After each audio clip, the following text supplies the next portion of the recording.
Hello, this is Florida Plant Mama coming to you from Zone 10A, Central Florida.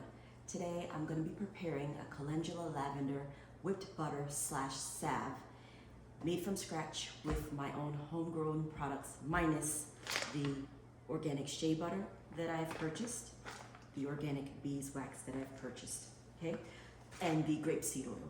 My carrier oil today is the grapeseed oil. I have allowed the calendula and the lavender to infuse in the oil for a period greater than 6 weeks. They've probably been floating around in the oil for about 2-3 months at this point. This is the calendula that I have grown and the lavender that I've grown over the spring, and we dried them and placed them in these airtight containers and then placed them in the oil and infused them for that amount of time that I already told you. And I have already strained my oil. Now, this time I'm using the grapeseed oil, but in the future I won't be using grapeseed oil. I don't like the way grapeseed oil is manufactured. In the future I will be using organic jojoba oil. I find it a preferable carrier oil, but I had the grapeseed on hand. I'd already purchased it before I researched the cons of the grapeseed oil, so that's what I'm using this time around.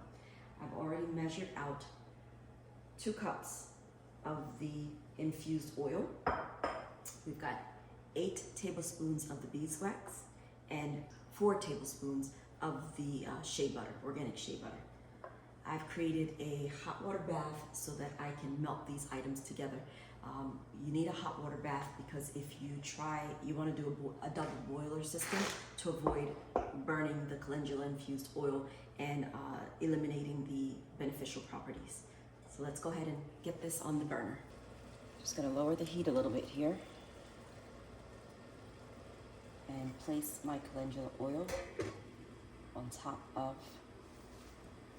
boiler. I'm going to add in my beeswax, 8 tablespoons, and we'll also add in the shea butter. And we're just going to slowly combine these things.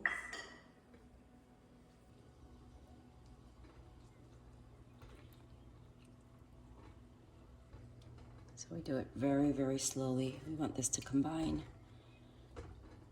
at a temperature that's just enough to melt the beeswax without burning or overheating the calendula oil. Off camera, I went ahead and changed the bowl. I made it a smaller bowl because the larger bowl just wasn't sitting in the water as I wanted it to, so it was taking way too long for the beeswax to melt. As you can see, the shea butter has melted and incorporated nicely, but this beeswax is taking its time, so I went ahead and changed it to a smaller bowl so that we can get this process moving a little bit faster.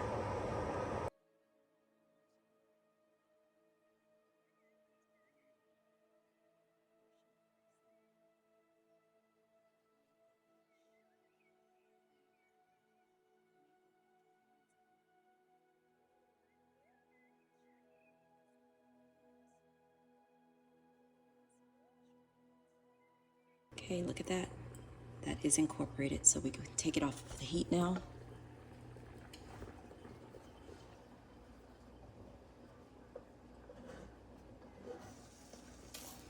Take that off of the heat,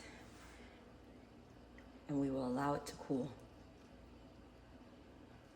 I'm just going to go ahead and place the remainder of this infused oil in these containers,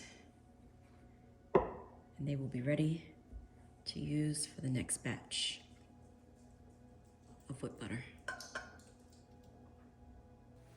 The calendula lavender concoction is cooling off quite nicely.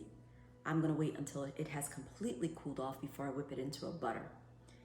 I love using this stuff as a natural alternative to substances such as prednisone and triamcinolone cream, which are steroid creams, ointments, salves, which are typically prescribed for conditions, inflammatory conditions such as eczema and atopic dermatitis.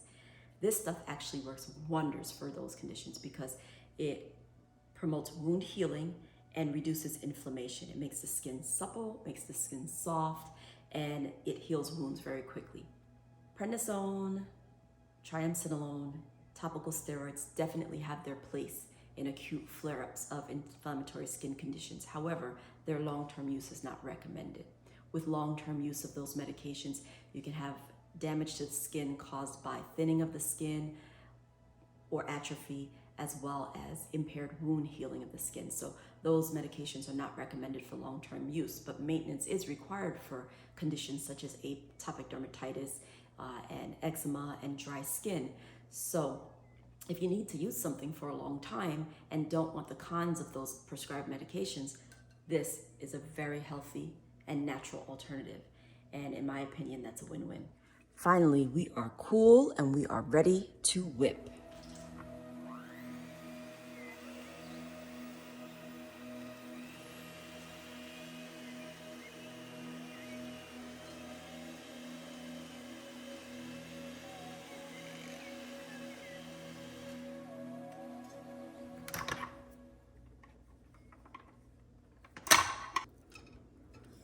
Now, we can just kind of scoop this into our container.